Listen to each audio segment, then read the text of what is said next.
Et bonsoir YouTube, j'espère que tu vas bien. Et bonsoir aux gens sur Twitch évidemment. Nous sommes en direct, nous allons présenter Bref de News numéro 3 déjà. Alors au programme aujourd'hui, qu'avons-nous de beau, qu'est-ce que nous avons de beau à vous proposer? On a du jeu vidéo, beaucoup de jeux vidéo en vrai. On a des films aussi, on a des films, plutôt gros films. On a de l'actu musicale et de l'actu jeu vidéo, grosso merdo. Du coup, je vous propose qu'on passe sur notre merveilleuse scène de Bref de News et qu'on commence du coup par cette actualité en vidéo d'ailleurs. Elle est ici. Il faut juste que je fasse la transition de scène comme d'habitude. Ah, attendez. C'est beau. Juste on vous met en plein écran. On a mis pour une fois des bandes, des bandes annonces en français. Cette route a été Donc extrêmement profitez-en. difficile. Et malgré tout, aujourd'hui, vous formez cette merveilleuse famille. Qu'est-ce qui te trotte dans la tête? Des paroles de petit Brian. Il m'a dit, papa, toi t'as peur de rien. Moi aussi. J'ai peur de perdre quelqu'un que j'aime. Dominique Toretto. Tu vas savoir ce qu'est la peur, la vraie. Boum! Tu t'es construit une vie de rêve, avec l'amour de ta famille. Moi, j'ai pas eu cette chance.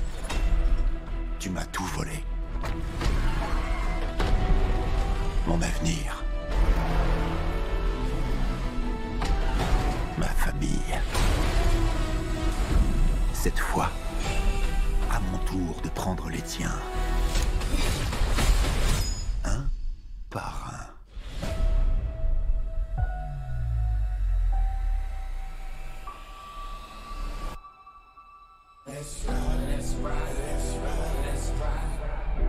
Il vient vous chercher avec tout son arsenal.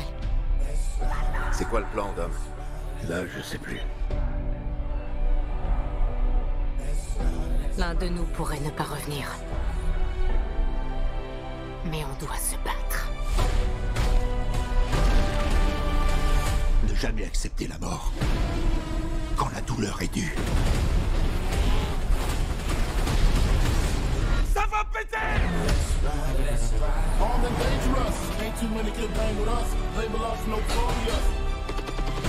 C'est un piège. Il essaie de nous séparer.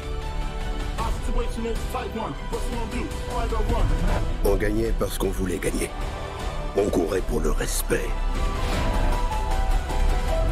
Aujourd'hui, je cours pour éviter un bain de sang. C'est ça le problème d'avoir une famille nombreuse. Lesquels d'entre eux qui va choisir de sauver?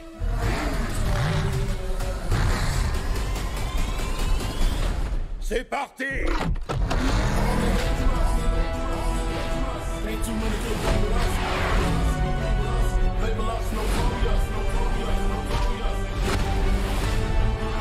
Tu sais toujours conduire? À ton avis? Top départ! Sur le coup! On joue dans la même cour.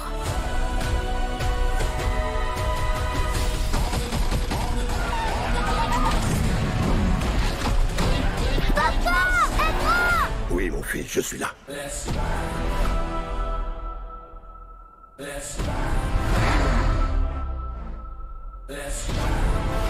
Ils arrivent. Tu pourras jamais me prendre ma famille.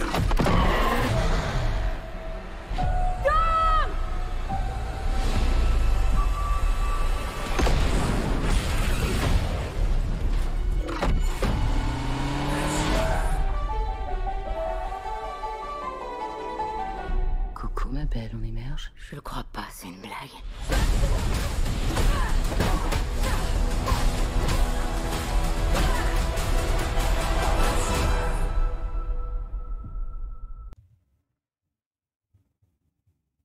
Et oui, du coup, Fast and Furious 10. Oh là là, mais on est déjà au 10e film. Putain, mais c'est ouf. Cette saga qui ne semble jamais s'arrêter. Mais, spoiler, j'adore ces films. J'adore ces films. Me demandez pas pourquoi. Il y a des films comme ça. Le scénario est nanardesque, concrètement. Hein. Le thème, c'est les voitures, les scènes d'explosion, les scènes d'effets spéciaux, et surtout la famille. C'est ça, la famille. Mais beaucoup trop hypé cette bande-annonce qui en dit beaucoup trop, comme d'habitude. Bande-annonce qui a duré quasiment 4 minutes. Mais c'est pas juste pour parler du film comme ça, parce que, alors, il y a une rumeur sur ce film qui ne serait pas un seul film, mais le début d'une nouvelle... Alors, soit d'une nouvelle trilogie, soit ce film serait en 3 parties. Je ne sais pas lequel des deux est véritable, et la véritable raison. Peut-être que c'est que du bullshit, c'est une rumeur, hein, donc on donne du crédit à la rumeur comme on le veut. Vous pourrez répondre dans les commentaires, bien évidemment, si ça va être une prochaine trilogie ou si ça va être 3 films ou je ne sais pas.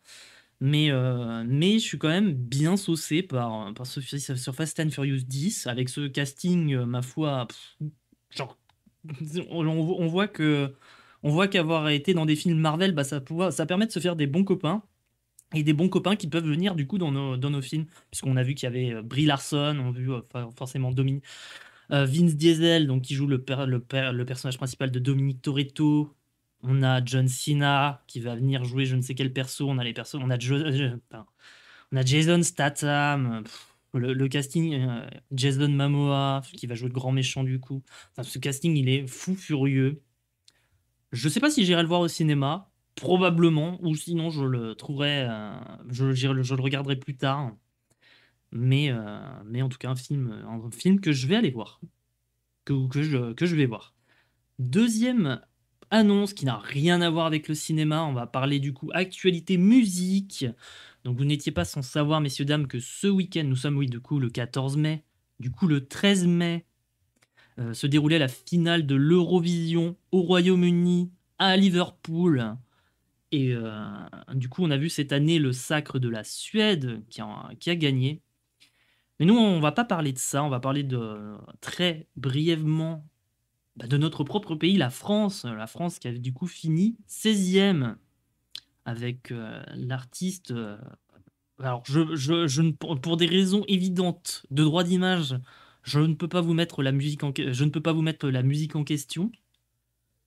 Mais on va parler concrètement. Bon, voilà. La polémique autour de cette Eurovision de cette année pour la France, c'est que la chanteuse, oui, du coup, la Zara, a fait un toast, qui est l'équivalent d'un doigt d'honneur ou d'un geste. Bon, c'est un geste déplacé. Bon, c'est très con. Parce que, bon, bah, forcément, quand tu le fais durant une compétition plus ou moins internationale, enfin, du moins européenne, bah, ça passe pas inaperçu. Et du coup, les gens en profitent pour le souligner, évidemment. Évidemment, je condamne ce geste déplacé si c'en est effectivement un. Si c'en est pas un, bah, osef, quoi. Bon, surtout, moi, ce que je condamne, comme d'habitude, bon, bah, forcément, cette personne, à cause de ce geste, bah, se fait harceler sur les réseaux sociaux. Donc, je déplore toute forme de harcèlement sur les réseaux sociaux. Je déplore toute forme de sexisme et encore plus de racisme vis-à-vis de cette personne, puisqu'elle elle a la double ou triple nationalité franco-québécoise et marocaine, si je ne dis pas de bêtises. N'hésitez pas à me corriger si je me suis trompé. Mais bref, les commentaires abjects sur une quelconque ethnicité, eh bien, c'est pas normal, c'est intolérable. Et je condamne ça encore plus fermement que le geste déplacé que cette personne a pu avoir. Mais concrètement, c'est pas de ça dont je voulais parler, c'est pas de ce geste déplacé, moi, qui m'enquiquine. C'est que la prestation que cette personne a fait, la Zara, bon, je l'ai regardé, j'ai pas suivi toute la compétition non plus de l'Eurovision parce que c'est pas non plus mon gros dada. C'est surtout la prestation, et du coup de la chanson, évidemment, que a chanté du coup la Zara pour cette Eurovision, que j'ai trouvé... Concrètement, je l'ai trouvé relativement bonne, mais bien l'honneur la chanson française. Et je suis très désagréablement surpris qu'en fait, on finisse 16e en fait, avec cette chanson.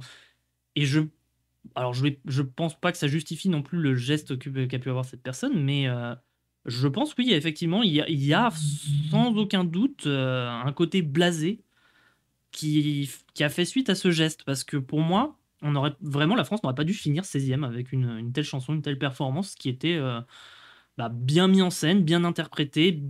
Et je trouve ça un peu injuste qu'on finisse 16e.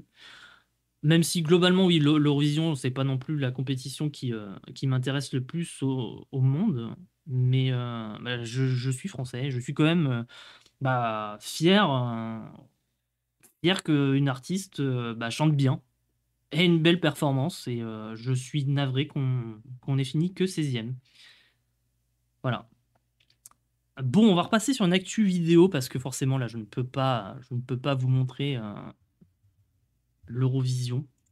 On va parler d'une actu jeu vidéo, on va revenir sur des trucs plus légers, moins polémiques. Et je vous mets ça tout de suite. Je vous laisse les sous-titrages en français. Do my ears deceive me? Or do you two have some breaking news to share with me? Wow! So this is the King of Invocations Grand Prix? A card snatcher? How very interesting. City on the Lake teams with talent in TCG tournament as young prodigy best Favonian cavalry captain. Down on the ground, the dice spin around, while high in the sky, the sun shines bright. All right. Say your piece, challenger. I, Kaedahara Kazuha, humbly accept this duel. Inazuma's Archon bolts her way to the semifinals, only to be stunned by a crafty opponent. The nerve. Saying that in the presence of me and A? Lightning from Inazuma won't be able to reach me in Fontaine, right? You must be tired after the walk back to shore. Perhaps I should let you go first. If this fried tofu with all the frills hasn't gotten too cold, I would be happy to play. Tournament? The tournament has already finished. I used Forbidden Hand at the opportune moment. Rest assured, there's no destination I can't deliver to. Thank you for choosing Komania Express.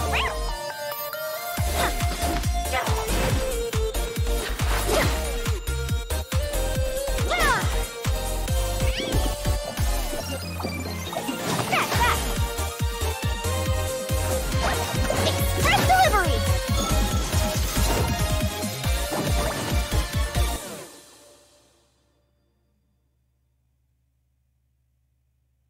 Wow.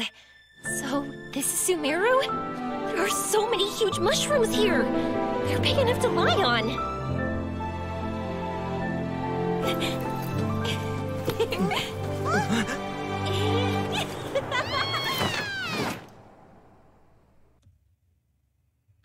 Voilà pour Genshin Impact, l'annonce de la 3.7 du coup qui est sortie dans la semaine.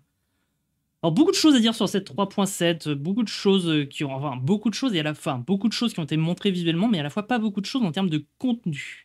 Alors, j'ai des notes sous les yeux. On a du coup le prochain perso qui devrait arriver qui s'appelle Kirara, qui est une Nekomata du coup, personnage qui va se battre à l'épée, et un personnage d'Endro, encore un. Mais surtout, le gros de l'annonce qu'on a vu, c'est surtout qu'il va y avoir un event en jeu qui concerne, alors je ne suis pas sûr à 100%, mais un espèce d'événement autour du TCG de Genshin Impact. Donc TCG, c'est l'abréviation, alors là j'ai plus l'abréviation, mais c'est Tournament Card Game, si je dis pas de bêtises. Donc oui, on va avoir un événement autour du jeu de cartes. Alors, est-ce qu'il y aura des duels dans les grandes villes de Teyvat? Je pense que oui, ce sera quelque chose comme ça. Apparemment, il y aura aussi des espèces de mini-jeux disséminés un peu partout dans l'univers. Mais en tout cas, moi, en tout cas, je trouve ça assez sympa parce que j'aime beaucoup le TCG de Genshin Impact. Je le trouve très bien. Alors, est-ce qu'on le fera en live? Je suis pas sûr, hein, mais je suis pas sûr, c'est même très peu probable, puisque cet événement, enfin du coup cette 3.7 de Genshin arrivera le 24 mai. Et oui, je reparle vite fait de ce tournoi de cartes. Du coup, il y aura un arc exclusif 4 étoiles dans les récompenses.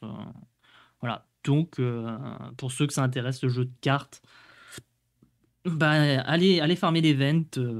C'est tout ce que je peux vous en dire de plus. Non, concrètement aussi, là, à la fin de l'image, je crois qu'on a vu un tout petit bout de ce que sera la future zone qui devrait arriver dans la 4.0 de Genshin, qui est la comment c'est la falaise? Je ne sais plus. Non, la fontaine, autant pour moi. Pas la falaise, la fontaine.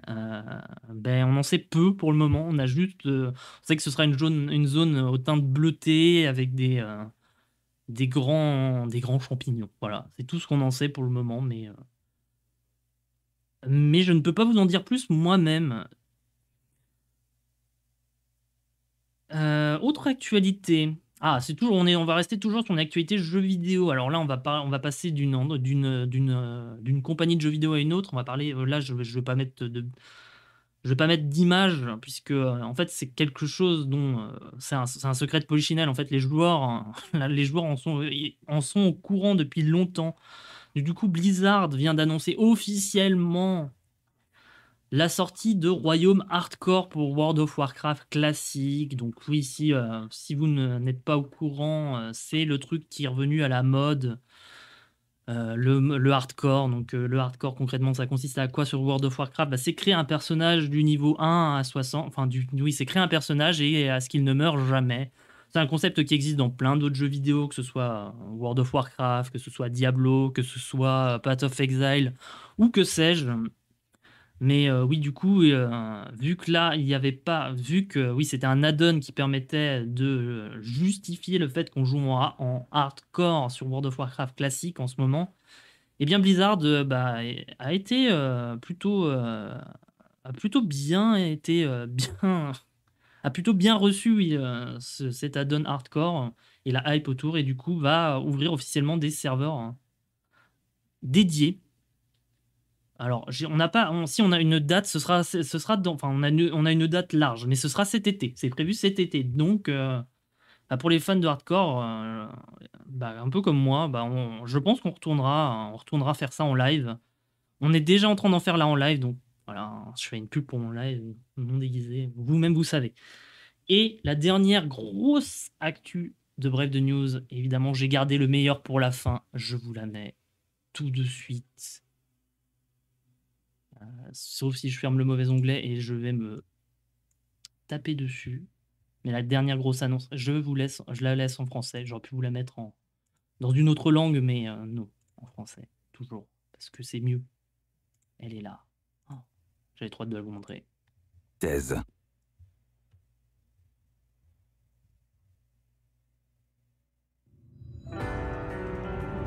Tu es de ce monde, toi aussi.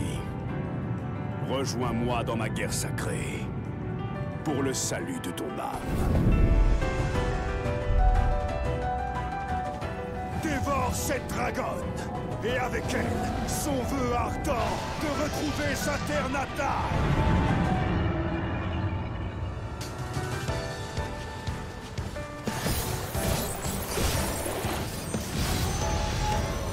Les deux hommes étaient au service du royaume de Baron et parcouraient le monde dans le but de mettre fin à la guerre.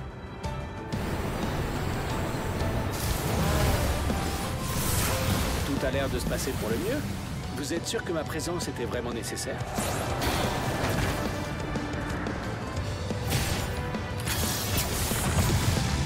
Un réseau de défense.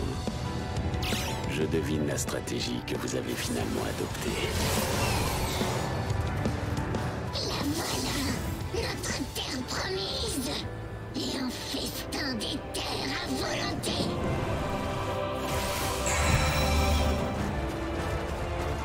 Urianger, tu es prêt?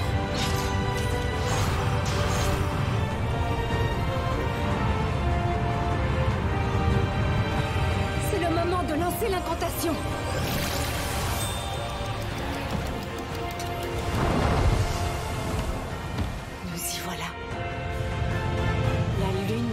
Reflet. J'avais tellement hâte de ce moment.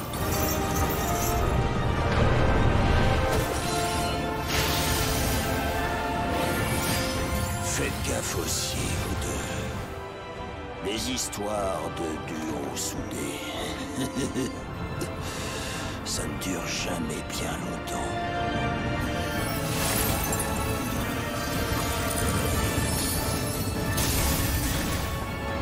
Moi aussi, je vis chaque jour qui passe dans la peur et le doute.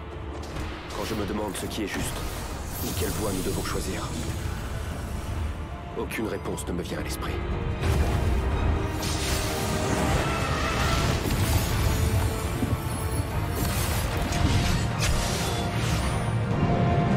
Je veux entendre vos âmes hurler.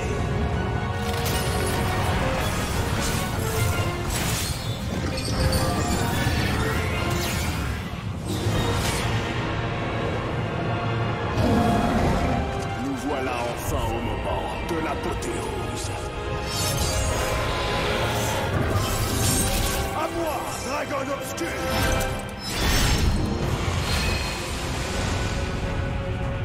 Votre monde sera à nous!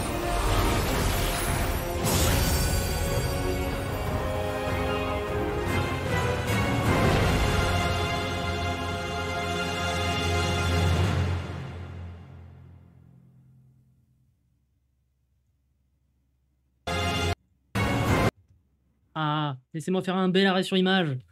Ah là là, le Dark Throne, la 6.4 de Final Fantasy XIV. Oh là là, vous n'imaginez pas à quel point je suis beaucoup trop hypé. Étant un gros fanboy du jeu.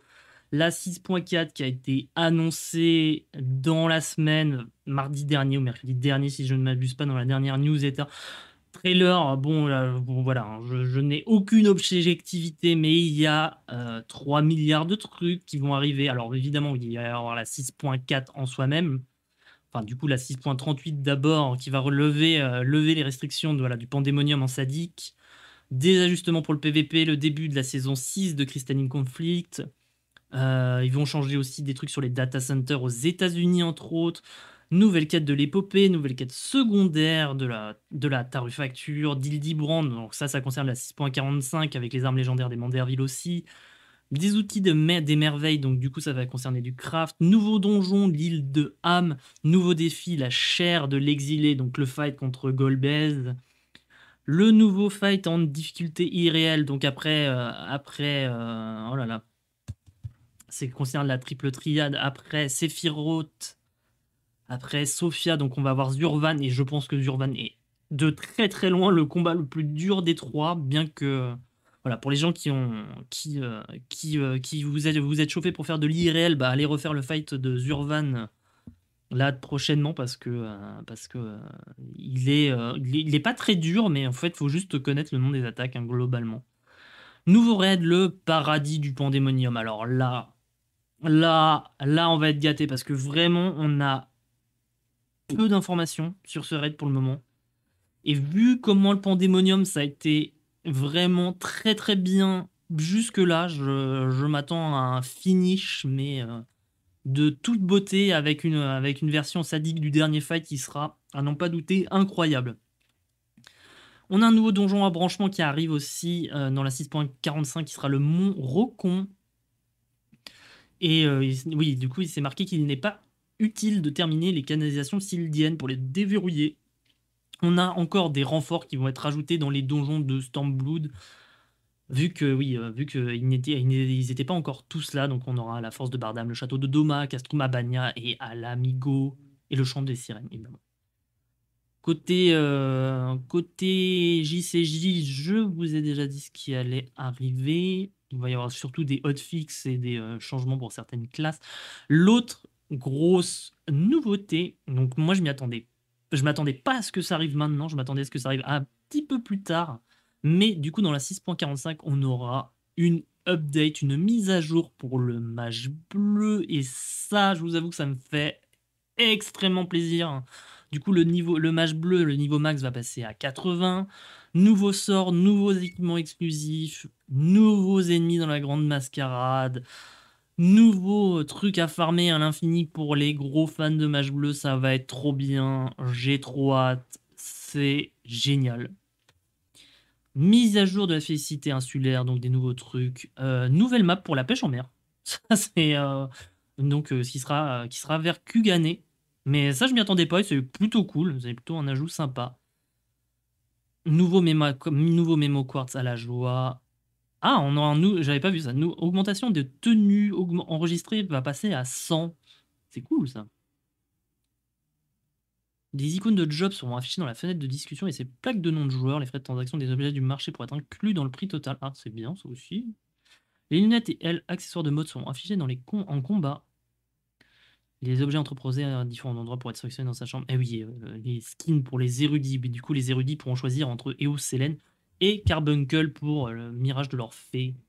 Mais sachant que Carbuncle, je sais pas trop pourquoi, mais ça fait plaisir pour les érudits. Voilà. Voilà pour la news FF14 et voilà pour Bref de News tout court. J'espère que cette revue d'actualité, qui n'est pas si express que ça, vous aura plu. Bien évidemment, venez voir ce qu'on fait sur Twitch quand on est en live. Je vous souhaite à toutes et à tous un bon début de semaine. On se retrouve pour la prochaine Bref de News qui sera peut-être pas la semaine prochaine, mais d'ici 15 jours. Ce n'est pas une certitude. Sur ce, messieurs, dames, je vous souhaite une bonne soirée. Et on se redit à très bientôt. Ciao YouTube.